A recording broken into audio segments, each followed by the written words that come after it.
The February 3rd City Council meeting of the San Angelo City Council.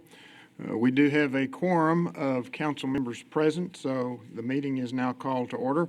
First order of business is our chaplain prayer and pledges. I see no chaplain. Chief, are you coming forward to offer prayer for us? If it's okay with you. It's fine with me. Yes. Will you lead us in pledges too, please, sir? All right. Thank you. Will you bow with me real quick? Father God, I just thank you for this opportunity for us to be here today to work on local government business. I just ask that you give guidance to our leaders and as we walk through the challenges of government, and just as we celebrate some of the fire department and appreciate all that they do, just ask that you be with all the first responders as they're out there working, and just ask for blessings be upon San Angelo and guide us throughout our path. In Jesus' name we pray. Amen. Amen. We'll start with the American flag. I pledge allegiance to the flag of the United States of America and to the republic for which it stands, one nation, under God, indivisible, with liberty and justice for all. Honor the Texas flag. I pledge allegiance to thee, Texas, one state, under God, one and indivisible.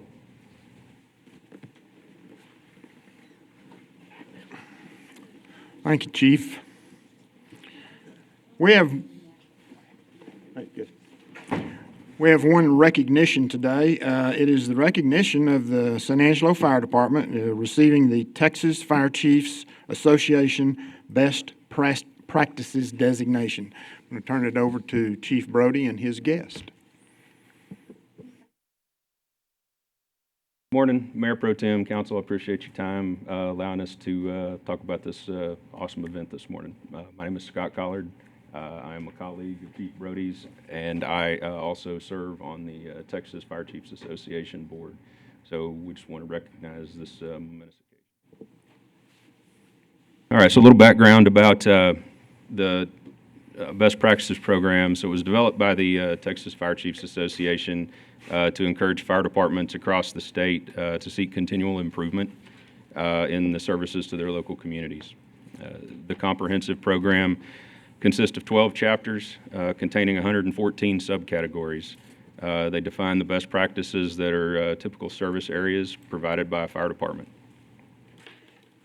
This program is applicable to all career, combination, and volunteer department organizations alike. The Texas Fire Chiefs encourages fire departments to pursue this third-party designation by completing the performance requirements outlined in the program. This will prove to be a challenging but worthwhile endeavor for organizations pursuing the designation. The Texas Fire Chiefs work closely with progressive fire officers throughout the state of Texas and create a program that defines a pathway to organizational excellence. This ultimately enhances firefighter safety, long-term planning, standard operating guidelines, deployment analysis, risk management, and other administrative functions. While most communities believe that their fire department is excellent, with this program, elected officials, city managers, fire chiefs, and citizens can now verify this belief through this best practices designation. It is preferred that an independent third party determines that if an organization functions at a defined level of excellence. The Texas Fire Chiefs Best Practices Program provides a pathway for a fire department to push its level of service to a status of excellence that is then validated by independent experts. The designation demonstrates to all customers of these organizations that their fire department is among the very best in the Texas Fire Service.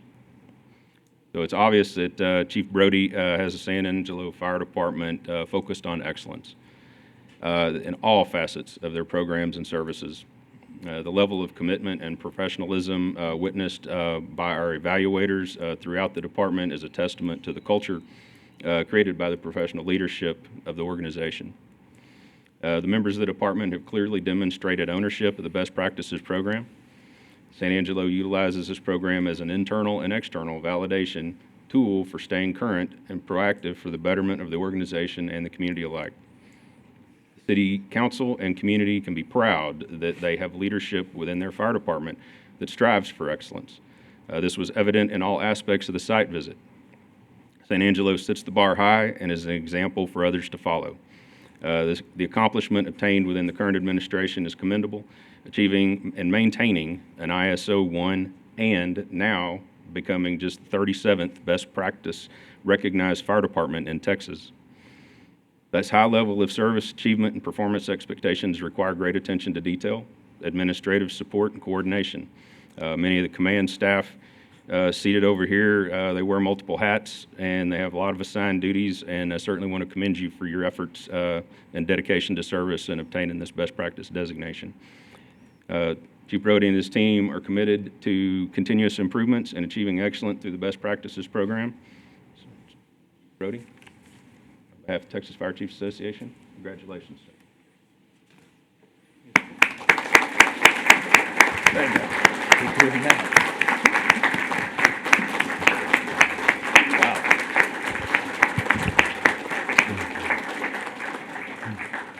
Chief Brody? Yes, sir. You want to ask some of your, or all of your folks to come up there and be with you?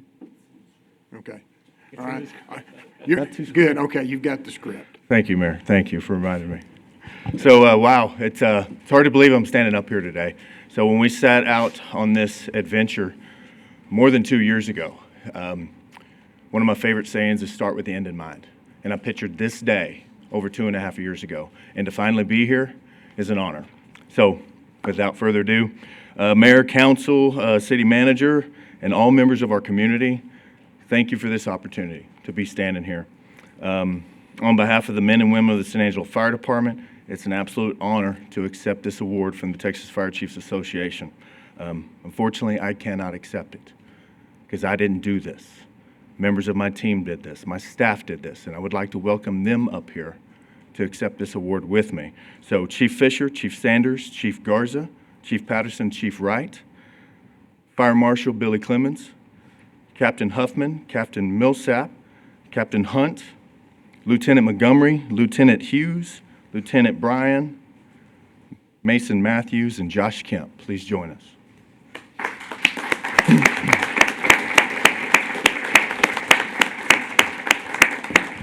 So as y'all can tell, it took a lot of people to make this happen. Chief Collier mentioned that there's 13 different chapters and 114 different points, different submissions that we have to be perfect on. And they're heavily scrutinized and analyzed by this committee. This isn't a rubber stamp because Texas Fire Chiefs is putting their name on it.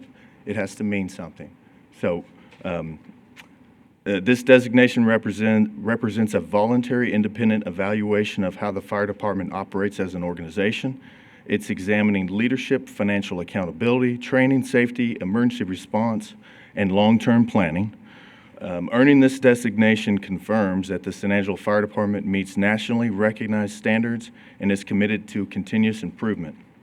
San Angelo is only the 37th department in the state of Texas to achieve this recognition. That accomplishment belongs to our firefighters, our officers, our civilian staff, and our administrative team who demonstrated professionalism and accountability every single day. Most importantly, this designation benefits our citizens. It affirms responsible stewardship of taxpayer resources, proactive risk management, and a consistent, reliable emergency service. It also reinforces our commitment to firefighter safety, which directly impacts the quality of service we deliver to our community. So I want to thank City Council, City leadership for your continued support and trust. This achievement would not be possible without your investment in training, equipment, staffing, and long-term planning.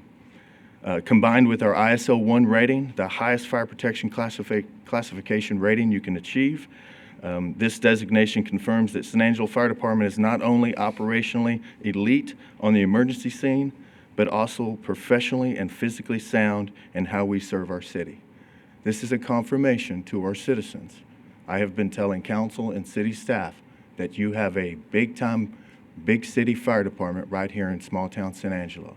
This is an outside valuation that what I've been telling the community and our leadership is true. So thank you for your support. Thank you for allowing us the privilege to serve this community. That's all.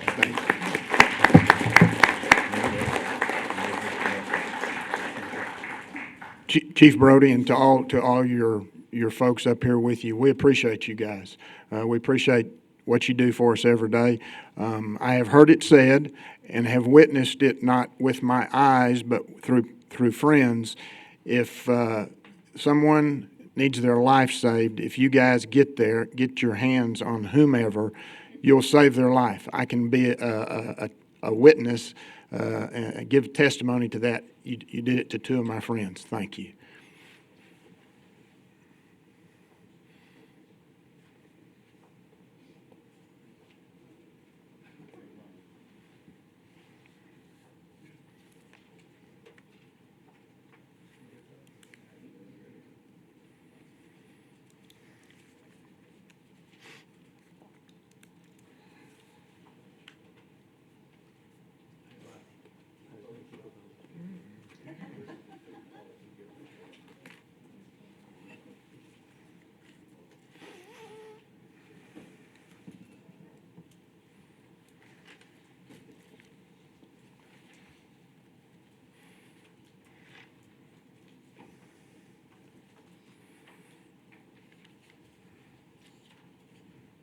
We will move into our public comment section now.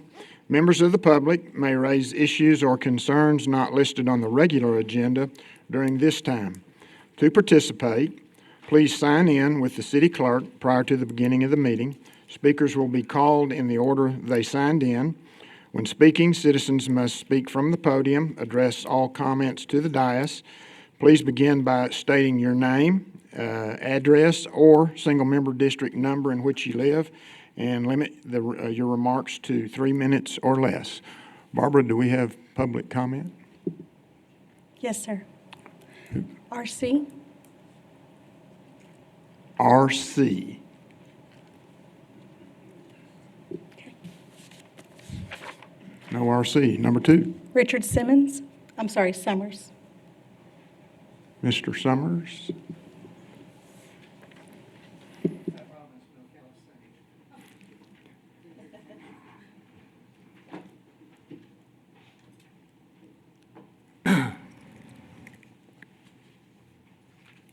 My name is Richard Summers, and I'm in District 2. Mayor, council members, city staff, and fellow constituents, I'm speaking today as an Angelo resident and constituent concerned with process and transparency and sanctity of the public record. Yesterday on the public record, the mayor indicated that the question of whether to defer approval of the January 13th, 2026 council meeting minutes would be referred to the city attorney for council advisement. I support that referral. At moments like this, the city attorney's role is not merely advisory, but custodial, protecting the integrity of the public record, the credibility of council action, and the public's trust in lawful process. I trust that legal sought-after guidance will reflect those obligations, that it will help the council choose the course that best serves transparency, accuracy, and the long-term interests of the city of San Angelo. Additionally, given that a city-initiated Attorney General review concerning the scope of records and analyses subject to disclosure under open records law remains ongoing, approving the January 13 minutes this time risks finalizing a public record before the scope has been clarified, and that should be of a special concern to legal as well as to all parties, public or private, that are involved. If the Attorney General determines that additional materials or analysis fall within the scope of required disclosure, approving the minutes now would lock in incomplete or misleading records at precisely the moment when procedural care and transparency are most needed. For that reason, I respectfully request that the council defer approval of the January 13 minutes until the Attorney General has responded and any guidance regarding scope and disclosure has been considered and implemented. I raise this request in the spirit of sufficiently safeguarding public confidence, protecting the council's long-term interests, and serving the best interests of the city of San Angelo and its residents. Finally, a scoped Attorney General review of disputed public information requests does not suspend the city's legal obligation under the Texas Public Information Act to promptly release records that are not claimed as exempt once the applicable response period has lapsed. It has for both of my requests. Nor do personal absences relieve the city of that obligation to produce FOIA records when competent subordinate staff remain on duty and able to produce those records through rolling release. Accordingly, I respectfully request that all currently non-disputed records responsive to my pending data center TPI request be released without further delay. If that release does not occur, it is incumbent upon Heather Stastny, the city clerk, to explain immediately and on the record what prevents disclosure now. That basis can no longer be statutory, so continued unwarranted delay or shrinking silence would be inconsistent with the plain language and structure of the Texas Public Information Act. Thank you for your time and consideration. Thank you, Mr. Summers.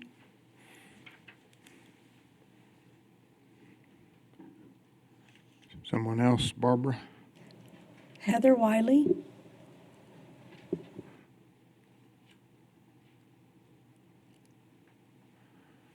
morning. Good morning. My name is Heather Wiley, and I'm a resident of District 3.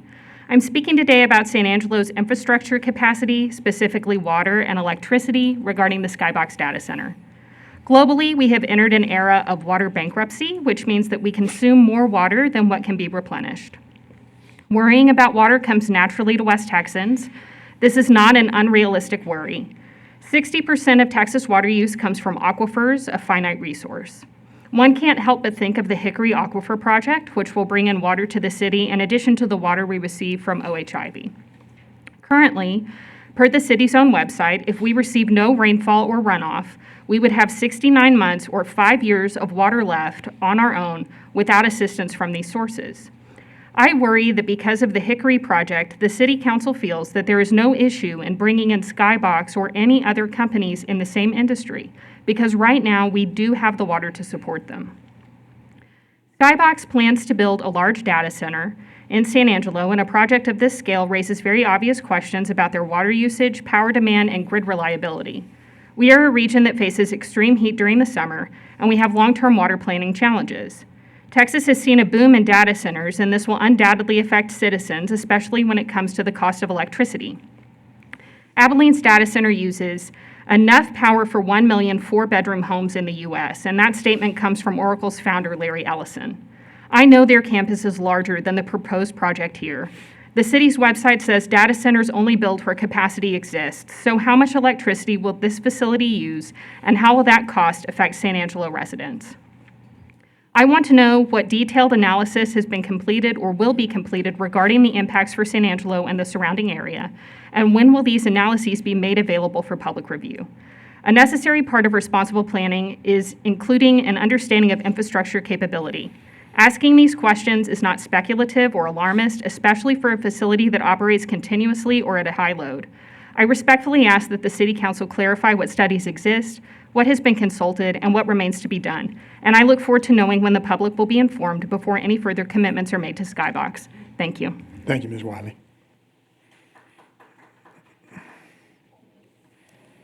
Mark Jackson.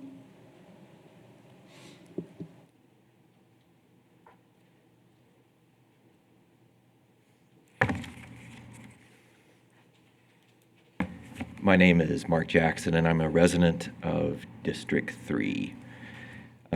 Mayor, council members, and city staff, my comments today concern transparency and scope related to the Skybox Data Center. On January 13th, this council made a rezoning decision with significant long-term implications for San Angelo.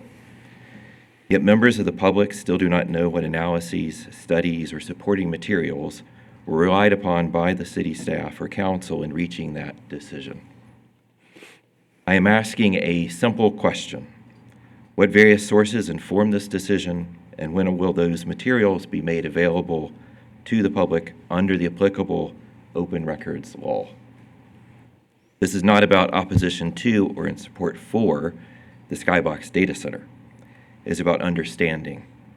Public trust depends on knowing whether decisions of this magnitude were based on thorough, documented analyses or on a process more vague and speculative. I respectfully ask that the city publicly identify the materials relied upon and provide a clear timeline for their disclosure so the public can engage meaningfully and responsibly in any future dialogue. Thank you for your time and consideration. Thank you, Mr. Jackson.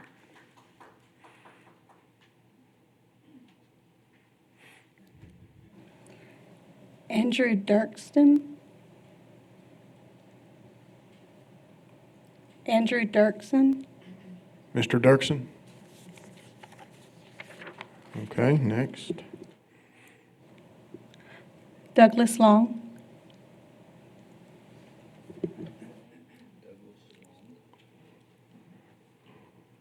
Douglas Long, single member, District 3. Good morning, Mayor, City Council members, Morning, City sir. staff.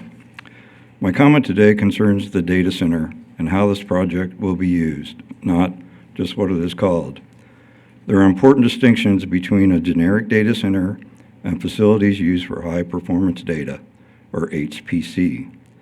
These include cryptocurrency mining and our large language models, AI, or artificial intelligence.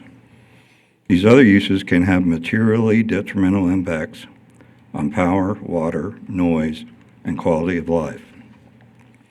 I am asking whether zoning conditions or other enforceable safeguards will prohibit or strictly regulate such other HPC uses. I believe that clear, enforceable boundaries protect both the city and her residents from unintended consequences. I respectfully request that the city address this question of other HPC uses, crypto mining, and AI in the public record. Finally, I wish to clarify for the record that an AG review applies only to disputed materials. Records not clarified as exempt remain subject to prompt release under the Texas Public Information Act. I respectfully ask that such non-disputed records be released without delay. Thank you. Thank you, Mr. Long. Jamal Schumpert.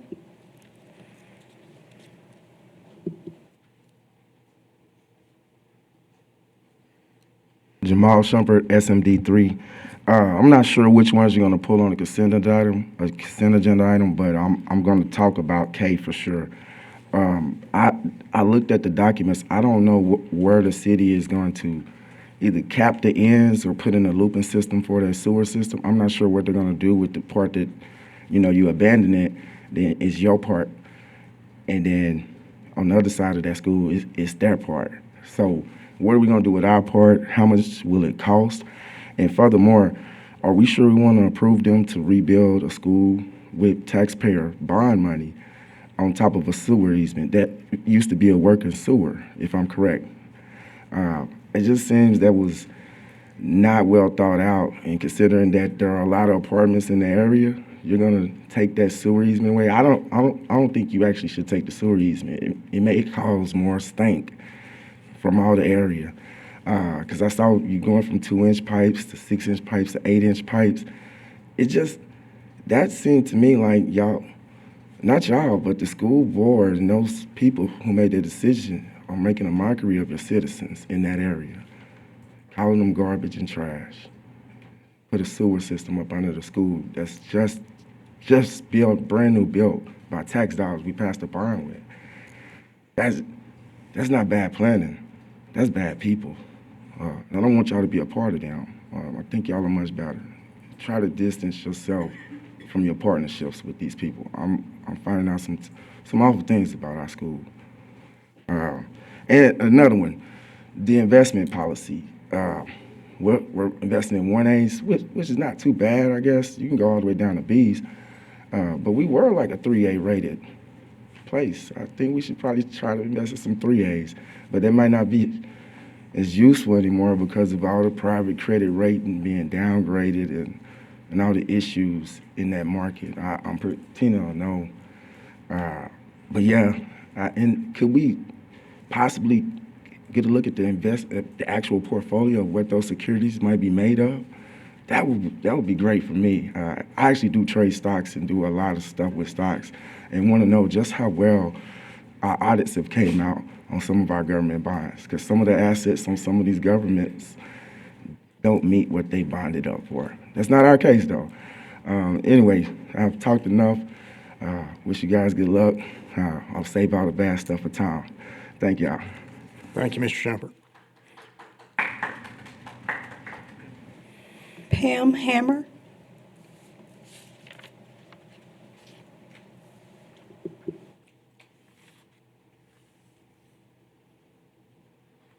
Good morning. My name is Pam Hammer, and I serve as the Executive Director at Habitat for Humanity at 401 North Chadbourn. I'm here today I'm also involved, before I start on my spiel, I'm also involved with the Concho Valley Long-Term Recovery Team. And I'm here today to respectfully ask the City Council to extend the decision made shortly after the July 4th flood that devastated a large portion of our community, to continue waiving the permit fees for repairs needed to restore the flood-damaged homes. Habitat for Humanity is currently helping to fund electrical repairs in the city for that damage. To date, we have spent nearly $45,000 in repairs, which includes materials and discounted labor. The average cost per home is approximately $2,600, but that doesn't count if it is a complete rewire. Those homes are about $6,000 to repair. And again, that's discounted labor fees. We have completed 15 homes. We have 7 more in progress, and so far my electrician alone has had to pull only 5 permits. But that doesn't include the other electricians in town, nor does it include HVAC, plumbing, concrete, anything else that permits need to be pulled for. But more importantly, I want to share with you 3 stories of people that we have helped. The City of San Angelo has helped everybody that's been involved with the long-term recovery. One of them is an older woman who was out of electricity, and I say that part of her electric worked in her home and part didn't. So if she plugged in her refrigerator, her air conditioner didn't work. She is disabled. She's on a fixed income, and she has diabetes. And her medicine had to be kept mostly in an ice chest until we were able to get there a couple of months down the road. The next one was a woman and her child who had disabilities of her own. She worked at the hospital. She's a single mom, and she was devastated. She didn't know what to do, where to go. She was in the process of applying for all of this help to several different agencies, and in the middle of trying to clean out her home and figure out what she was going to do and where her child and her were going to live until her home was restored, she had a heart attack in her 40s. So when my electrician and I showed up at her home, she was so eternally grateful, because as y'all know, once you muck and gut, once you tear out that sheetrock, the next thing that needs to happen is the electrical needs to be looked at to make sure it's okay. The next one was... Ms. Hammer, thank Yeah. you for your comments. Oh, you're welcome. That's your 3 minutes. This concludes public comment. No more, we will now close public comment, then we have no more signed up for public comment. We will go now to our consent agenda, and we'll go down the row here and see if any council members have any consent, items on consent they want to pull. I'll start down here. Tommy, just a question, just for clarification. Let's talk about item A. Get Yeah. some direction from Yeah, Brandon. so I was going to ask for the minutes to be pulled, not necessarily for the reasons one of the commenters said, but there are some corrections we're looking at, and so Okay. if you could pull those. All right, so we will pull item A off and not be voting on item A. So just, those will come back on our next agenda, correct, Brandon? Okay, so the minutes have been pulled from this consent agenda. Okay, we'll go down the row here. Joe, you have anything you want to pull? No, sir. Harry? Well, based on comments we've heard from some of the constituents, I'd like to pull J, K, and L. Okay. Okay.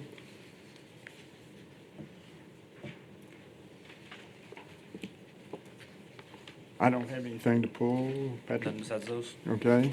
Same as Harry. Carrie, Karen, Mary. H and K. Okay. So we are pulling items H, J, K, and L. I would entertain a motion to approve everything with the exception of H, J, K, and L. And A. And A, correct. I move to approve. Second.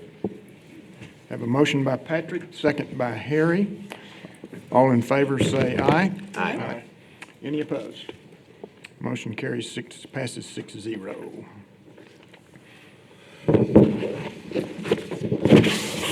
Okay, we will pull item H. Consider approving a request from the Concho Valley Qualified Traffic Services to increase fees for funeral escort services in the city of San Angelo. Do we have, I know Heather's not here. Can you speak to that, Barbara? Yes, she Okay. did brief me a little bit on this. All right. They have had an increase on their insurance, so they're wanting to increase their fees to up just $100 for each of the services. Okay. So it's going up from from 550 to 650, and then from 650 to 750. And it's due to the insurance increases. Okay. And just to add to that, the reason this comes to y'all is because there's an ordinance requirement saying that council has to approve rate increases for these escort services. Okay. All right. Did that answer your question, Mary? Barbara, what is that, two rates there, 650 and 750, what's the difference between those? 2 destinations and 3 destinations. How long has this been at the, I'm sorry? how long has this been in effect for, trying to think how to say it, how long has it been 650? I mean, is it? That is the fee going forward for 2026. Last year, for 2025, it was $550 for 2 destinations. How long has the 550 been in? For 1 year. 1 year? I'm Okay. sorry, no, for 2 years. 2 years, I think. For yeah. 2 years. Okay. So it was for $550 for 2024 and 2025. Good deal, thank you. Other questions on item H? Do you have any public comment on item H, Barbara? No, sir. Okay. Entertain a motion for approval of item H. So, I'll move. Motion by Harry, second. Second. Second by Mary. All those in favor say aye. Any opposed? Motion passes 6-0. Now we will go to item J, consider a resolution extending Resolution 2025-075, waiving the imposition and collection of certain building permit fees to repair structures within the designated area due to the damages caused by the July 4th flood event for an additional 180 days. Mr. Van Oy. Good morning, Mayor Pro Tem, City Council, Mr. Valenzuela. So this item came to us as we've been working with those volunteer groups and contractors that are still working in the recovery area. We know that the fee waiver is getting close to expiring, and we believe it was the intent of City Council to continue to help the citizens with those areas that are in the July 4th flood area with their fees.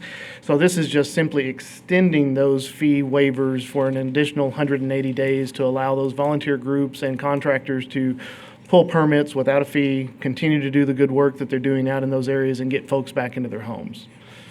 Any questions for me? I was going to say, yeah. I think that gives a lot of clarification. So thank you. I appreciate that. I have a quick question, Aaron. I'm 100% for it for all the flood-affected victims.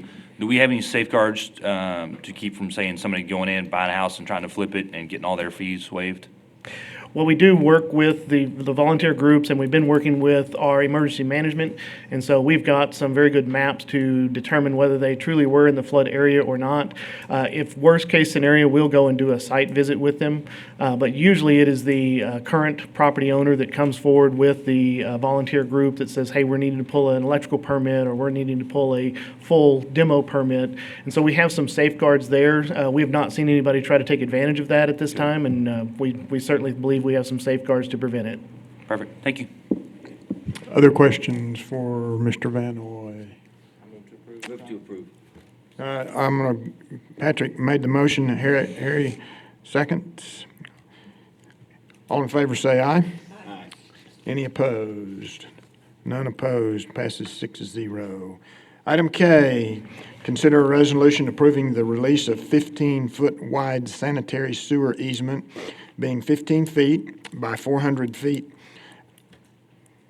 acres. That reads oddly. 15 feet by 400 feet acres within Lot 1, Block 1, Section 1, McGill Elementary School addition. Yes, sir. Again, I believe you're right, that acres is just an extra word in there that we don't Yeah, need. yeah.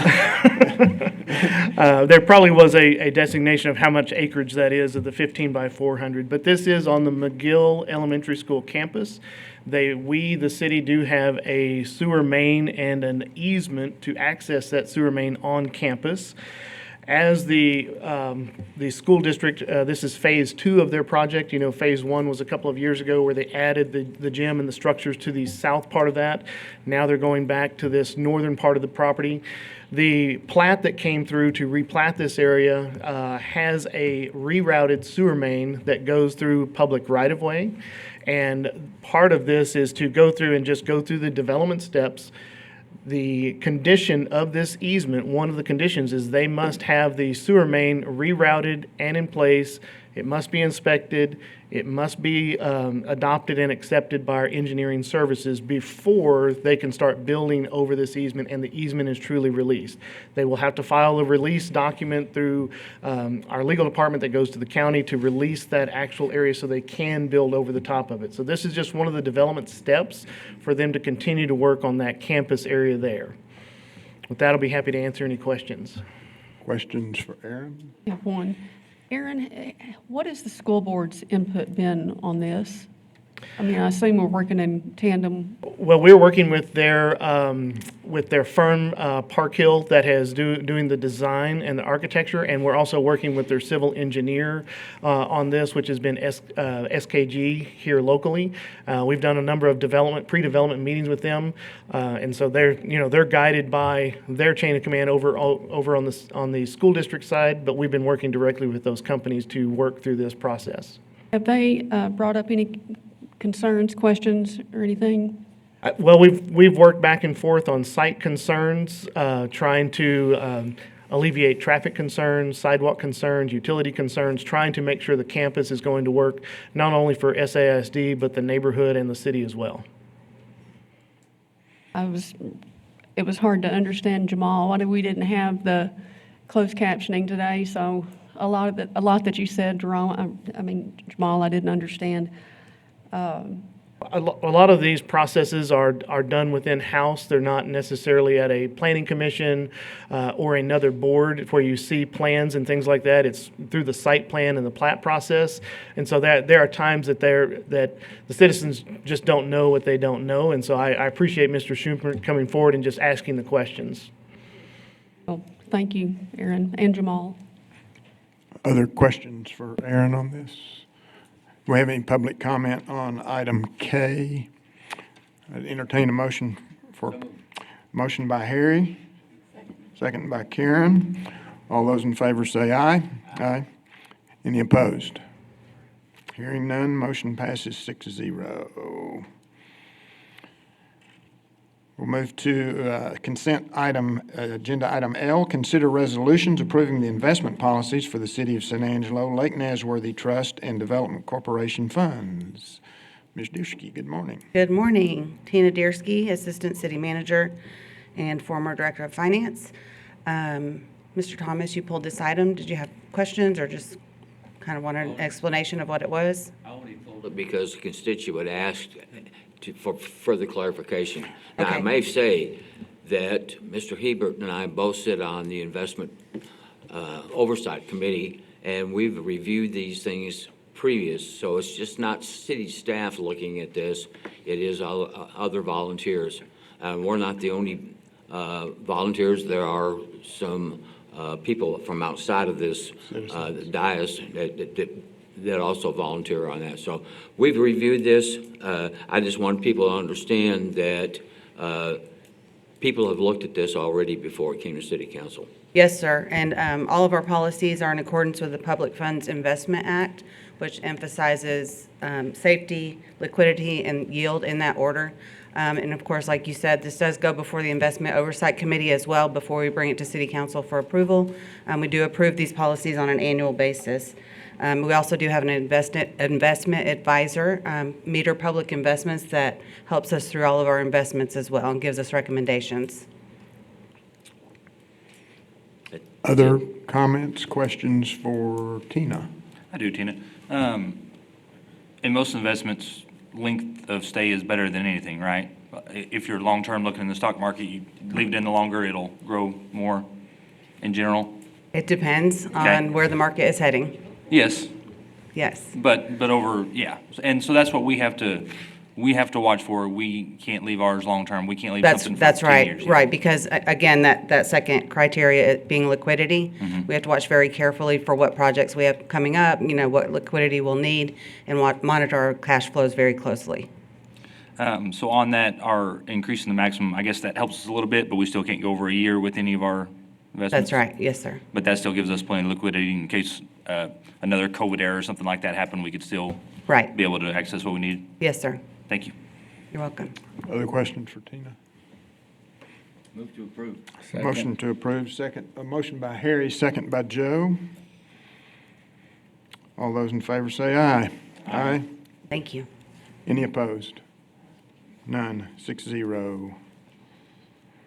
Okay, that concludes our consent agenda. We will move to our regular agenda. Item A, consider resolutions of general support for the construction of affordable housing projects as part of the 2026 annual low-income housing tax credit program for Crestwood Terrace Apartments located at 3130 West Boulevard.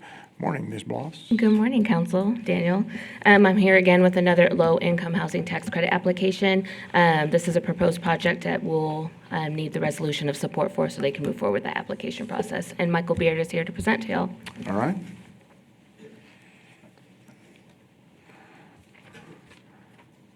Morning, Mayor, council members. Morning, sir. My name's Michael Beard with Bedco Consulting, and this is a proposed historic rehabilitation of an existing apartment community that's here in San Angelo, located at 3130 West Beauregard. It was built in the 1960s, and we have already received a preliminary determination of eligibility for registration on the historic register with the state and federal level. What that would mean is that should we get this award, we would do our renovation in accordance and within the requirements of that historic preservation criteria.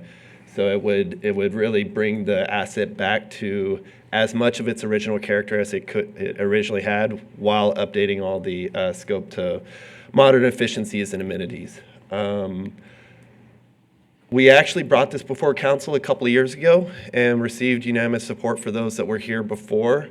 Since then, getting this historic designation and getting one of the point categories on the QAP removed that limited the amount of credits that we can get for this region have allowed us to increase our scope by double. So we will now be able to put in over $100,000 per unit in hard costs alone within this rehabilitation. Now, that would obviously be spread across exterior and interior as needed. But that's a huge win, because if we would have gotten this a couple of years ago, we would not be able to do what we can do now. So I think that's really great for the city. Really, I'm here to answer questions for those that aren't familiar about what the program is, how it works. I can tell you that we are in first place in 12 Urban right now. So that means if y'all want this, you're gonna get it. An 80-unit development, given it's a tax credit program, this is, a federal tax credit that's bought by an investor. They invest into the development, and so you have a lower perm rate or a perm loan amount. That's how you are able to rent this at an affordable level. This developer received 2 awards last year, and we're on track to hopefully get 5 this year. And Big Spring was one of those awards, so we're very much interested in this general area of the state. So, questions for Mr. Beard? Can we get Angela to come back up? Angela? Yes, sir. I want the public to understand that I turn it on, they turn it off. I turn it on. Yeah. I want the public to understand this process and because they've seen other developers come before this council and ask for support, that there's only going to be one that gets the support in this general area, which I understand also takes in Midland, Odessa, maybe Abilene, I don't know, whatever that section is. So would you explain that a little bit better, a little broader? Yes, so there is, as many applicants can go into the process, and it's a point-based process. So the more that you have, the more points that you get. And it is for regional, so there's one per region. And I do believe, okay, he can tell you more about the region, but yes. Yeah, so this is the competitive tax credits, which are scoring criteria based, and the support at the local level is one of the highest scoring criteria. San Angelo falls in Region 12 Urban, which you are absolutely correct, is in competition with Midland and Odessa in particular. Those are the three major cities in 12 Urban. Like she said, as many applicants can apply, but there's only enough credits for one award per year. And so to get to that top spot is really just the only way that you even have a shot. Like, we were here 2 years ago, and we were in second place, and we knew we wouldn't win. It was just that the competitor, they're very good at what they do. Y'all now have an asset under construction that we lost to a couple years ago. So it's highly competitive, and because of that, there's a lot of stakeholders in this process. You know, you're going to have an investor that looks after this. You're going to have the state agency that looks after this. We don't want to go in cities that don't want us, and that's why the statute at the state level requires you to get support to really become competitive. Well, I think this is great, but I want citizens to understand that multiple people can apply for this, but there's only going to be one award. Yes, that's correct. And our support with the resolution is utmost important to their application. Okay. Yes, yes. I thought when I saw this on the agenda, I thought, we've seen this before. I recognize you, sir. Yes. I'm not sure whether that's good or bad. Other questions for Angelo or Mr. Beard? This project, would it help housing affordability in San Angelo? Yeah, so one of the slides actually shows, obviously this is what you would possibly consider a naturally affordable asset given its current condition, which is, you know, it needs repair. Oh, I hope that he put the rents on here. Back, yes. So the way that this program will work is if you get an award, all the affordable units cannot go above 60% of area median income as far as the rent goes. So the rent will be 30% of that 60% income level. So if your income goes up, the rent will go up. If it doesn't, it won't. And you also have to back out what we call a utility allowance. So when we are having that rent level calculation, we have to say, what are the tenants going to be responsible as far as paying utilities? You know, is it going to be electric, or are they going to have to pay water and all that? And then we have to back out an allotment for that as well, which is generally about $80 to $120. Oh, he does not have the rents on here. I'm so sorry. If I get your email, I can send that to you. I generally put the rents on here, but they are published, and you can just go to the HUD's website or TDHCA's website and look up Tom Green County, San Angelo, and it'll show you the rent and income levels for this area right now. Okay. And that's updated every year. Looking at some of the captions there, is this something they're trying to renovate and then sell? And then No, so this is a long-term hold. The tax credits are earned over 10 years, but the minimum affordability period is over 15 years, and we're actually electing for an extended affordability period that will bring it out to 45 years. And this is going to be recorded at the county level on the parcel. That'll dictate the affordability restrictions, the supportive services requirements, the minimum amenities. So we're basically everything that we're promising to the state agency to bring forth a competitive application is going to get dictated in what's called a land use restriction agreement at the county level. And the state agency will use that when they audit compliance on a biannual basis to ensure that we're doing everything that we promised we would. So, yeah, this is a long-term hold asset. The investors are in it. When I say investor, it's usually a bank. They're in it for the minimum 15 years, the developer's in it for the minimum 15 years, and generally longer than that. And what they generally do is they want to reposition it after that because they'll need a new influx of renovations or rehab or whatever. So these are long-term hold assets. So it should help that, but also fix up the building in general and Oh, yeah. just the niceness of the apartments. Oh, yeah. Yeah, I mean, like I said, we're just in hard costs alone, we're now able to increase our scope to over $100,000 per unit. And I mean, the total development cost on this it's going to be significant. We're going to be projecting to bring in about 100 to 150 subs during the renovation process. We're going to try minimum displacement. What we'll do is what's called a rolling rehab. So we'll relocate the existing occupants to concentrate vacant units as much as possible on a building by building basis. And then we'll rehab those buildings and turn them over and those that are qualified. So that's the big question mark is we'll have to review those that are currently qualified that they could stay. And if they aren't, it would be given a notice of non-renewal. And we would allocate funds to help them with that moving process in the event that they don't qualify. So it is the intent of the program to minimize displacement as much as possible and help those and not create an undue burden. When will y'all know on this project? So our full app is due the end of the month. We are currently in first place, and what that means is if we can get all the points, we will remain in first place. No one could jump us. We've already reviewed the region. Awards are recommended in July, and between March and July is when they do the full underwriting and review and ensure that you're eligible for the award. So mid-July, we would know we're getting this. We'd have to be done completely with this by the end of 28. Given this is a rehab, it would not take that long.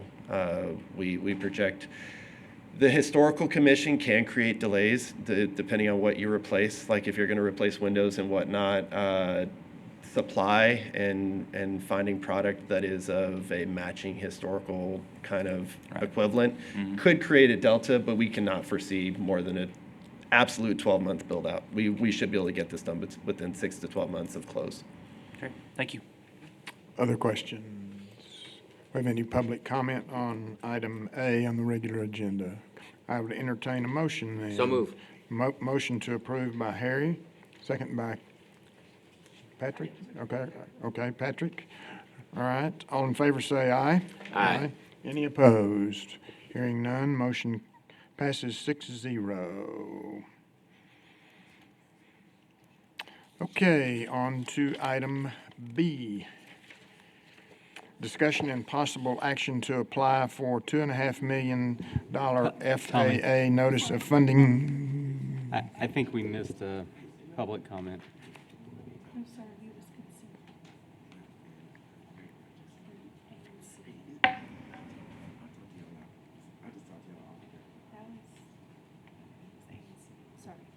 We're good? We're good. Okay. Let me start over on item B, discussion and possible action to apply for $2.5 million FAA notice of funding opportunity for the design of new air traffic control tower at the San Angelo Regional Airport. Airport Director Justin Fletcher. Good morning, sir. Mayor Pro Tem, Council, Mr. Valenzuela. Justin Fletcher, Airport Director here in San Angelo. Wanted to have a discussion with you this morning and request possible direction on a notice of funding opportunity from the FAA on the design of a new air traffic control tower out at the airport. In January, the FAA released a $120 million notice of funding opportunity for federal contract tower program. Our air traffic control tower falls under the FCT, the Federal Contract Tower Program. And this program would, if we proceed forward with an application for funding, this would proceed with the design, airspace analysis, and siting study of a new air traffic control tower. Our tower was constructed in the 1950s, and it has started to show its age. We're having some facility issues. We have 1980s radio equipment that has to communicate with modern digital equipment, which provides its own operational issues. We also had the issue of an air traffic controller had a medical episode in the tower, and fire rescue responded, and they had to carry that individual down the stairways and resuscitating him at each landing on the stairwell. We do not have any ADA compliance in our current tower, and obviously that's been an issue in the past with that medical episode. Thank goodness he survived. So my intent today is to discuss Our tower is eligible for the $120 million in funding, but there are a couple of risks ahead of us if we proceed down the path. The first risk being if we proceed, we're awarded funding and we go through the design and engineering process, and we find where the project goes idle for whatever reason, we don't push forward the initiative of developing a tower, the FAA could request reimbursement of the funds. So if the FAA finds that we haven't put in a good faith effort to continue pushing the project forward, they could request reimbursement of the $2.5 million. So I think that's a very slim chance. I would recommend that we employ our congressional representatives from the start. I preemptively reached out to Congressman Pfluger's office last week, and I spoke with Thomas, their transportation specialist, and he's standing by ready to support us on our funding application. They're ready to submit a letter of support. I previously had letters of support from Mayor Gunter when she held the mayor's office, COSA DC, Angelo State University, Goodfellow Air Force Base. There's a lot of local support for the replacement of our air traffic control tower. And I think if we put fresh dates, we get fresh signatures on those letters of support, that'll go a long way with our funding application to the FAA. I'm willing to answer any questions you all may have. Too bad we don't have our pilot here. Right. He would literally take off Yes, with this.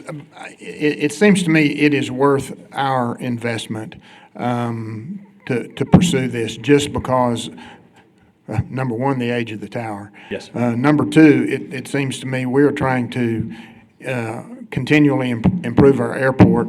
This would be a huge step in the right direction, in my opinion. So I am fully supportive of this. Council, anybody have questions for Mr. Fletcher? Mary, go ahead. So you named letters of support, contact with various agencies and entities. I assume all of those fall into the category of good faith efforts. Is there anything else that might be called good faith efforts? Working with our project manager with the FAA, making sure that we keep them educated as we progress through the process. The FAA, they're good partners to have when you're developing an airport, and they understand the complexities of managing an airport, but also the complexities that these construction projects have. And so navigating that process from the very beginning with our project manager and making sure that they're invested in the project as well. And to be fairly honest, he reached out to me the day after the NOFO was issued. He said, "Justin, are you guys going for this money this year?" I said, "Yes, sir. We want to go for it." So he's on board with us. Justin, what would be something besides force majeure, any problems that would stall or delay this project that would activate that possible refund? Like I mentioned, just the project going idle, the city, the airport not pushing the project forward. We need to be very communicative, especially when it comes to funding, working with our project manager on how we're going to fund this project. Luckily, because this is an FCT project, there are multiple funding sources that are available to us. If this was an FAA-sponsored tower, it would be a little more difficult. But fortunately for us, it's an FCT tower. So we have, not only do we have the AIG, Airport Infrastructure Grant, we have ATP, the Airport Terminal Program. There's also our entitlement dollars, discretionary dollars, local dollars, if we can work with the city on finding a funding source. We need to be very communicative with our FAA project manager on how we're going to fund the project and push it forward. So we don't foresee any purposeful stalls I on do this? not. No, ma'am. I do not. It would seem counterproductive to get the money and then sit on it. There is the transparency is the risk involved, and I wanted to make sure that you guys were educated on that risk before I continued with our consultants in the FAA down the path.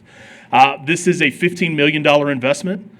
From design to completion, it would be a $15 million project, and it would modernize our air traffic control tower, and it would be a solid investment for everyone that utilizes the airport. Good deal. Thank you, Justin. Harry. I think this is a great thing, Justin.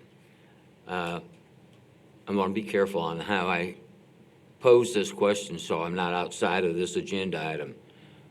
But we would not be able to build this if it was not for this possibility of these grants. Is that correct? Yes, sir. That is correct. I have a constituent that called me yesterday and said, why don't we do more for the airport without getting involved with federal money? And it was difficult for me to answer that question, except that majority of the improvements at the airport come from grants. Okay, very good. That is correct. Joe, do you have a question? Well, just curious, and you may not be able to speak on this. Let's say Abilene, how is their tower newer than ours? How about Midland, Odessa? Do you know? Specifically for Abilene, they're an FAA tower. So they fall under, like I mentioned, they fall under a different set of guidelines and rules. We being an FCT tower, it does open up some freedom of funding opportunities for us. Gotcha.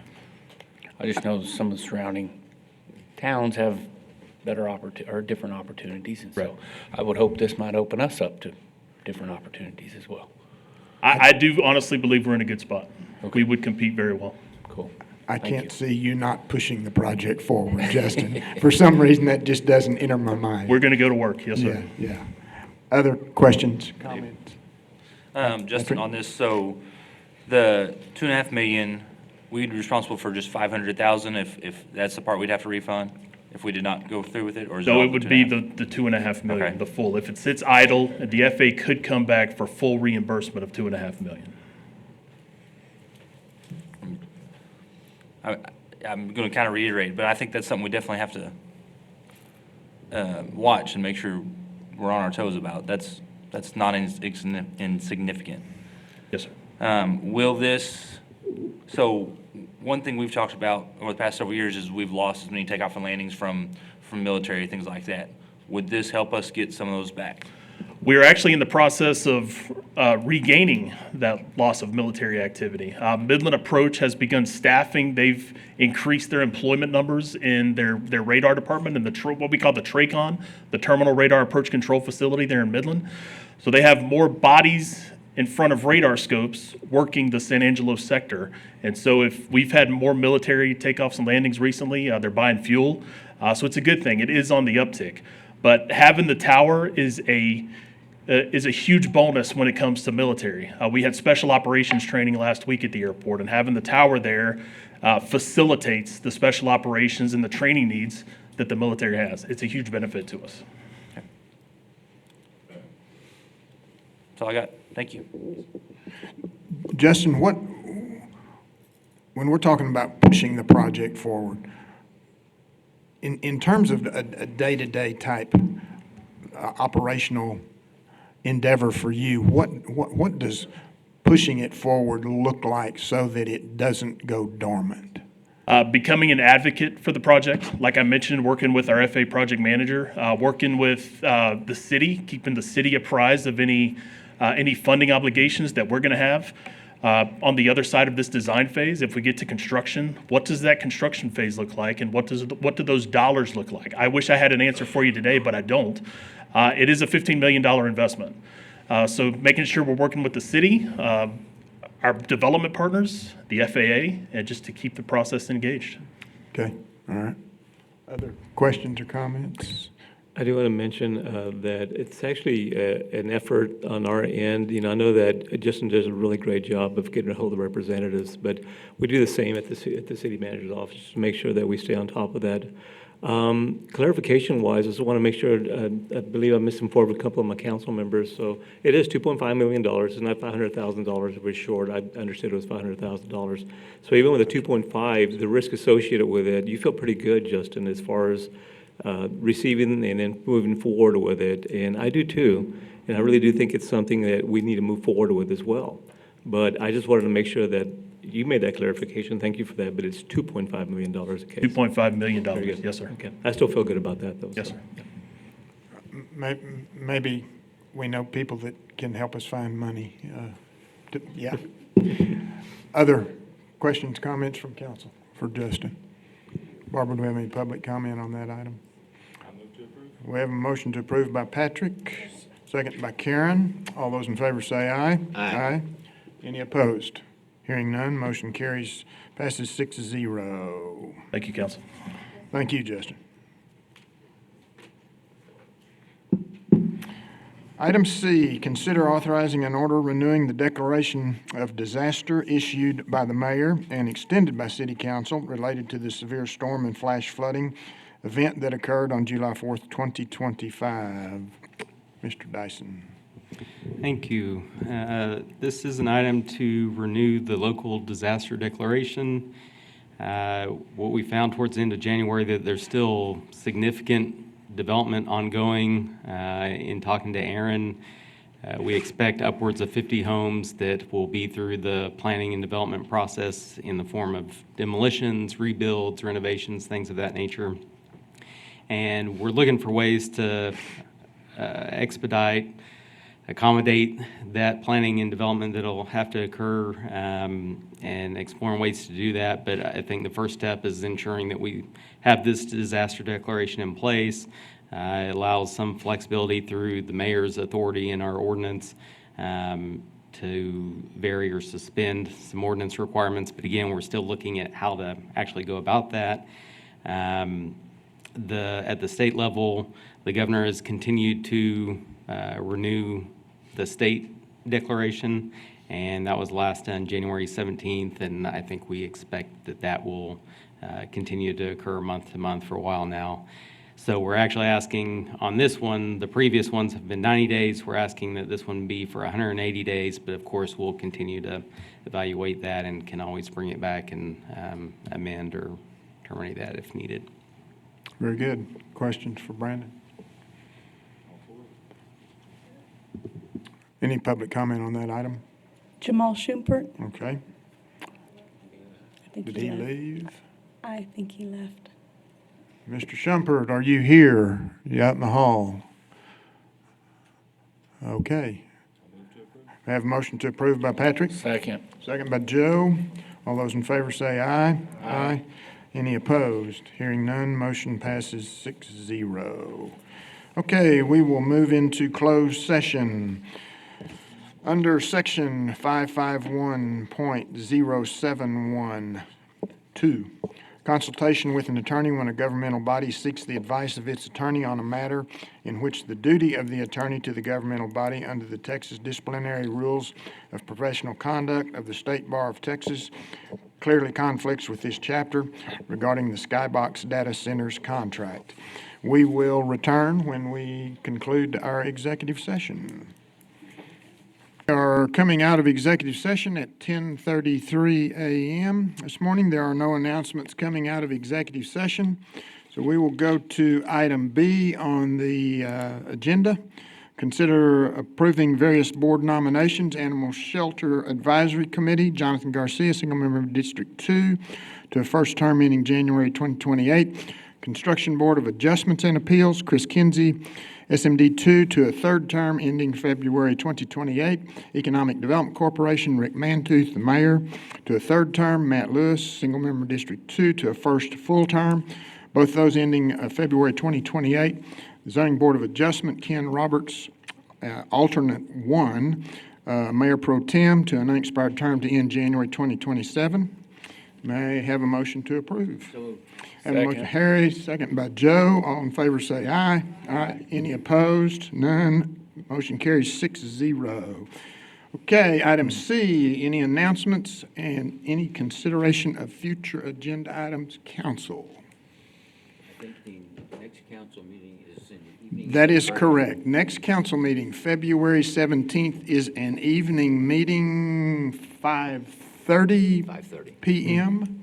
in this room.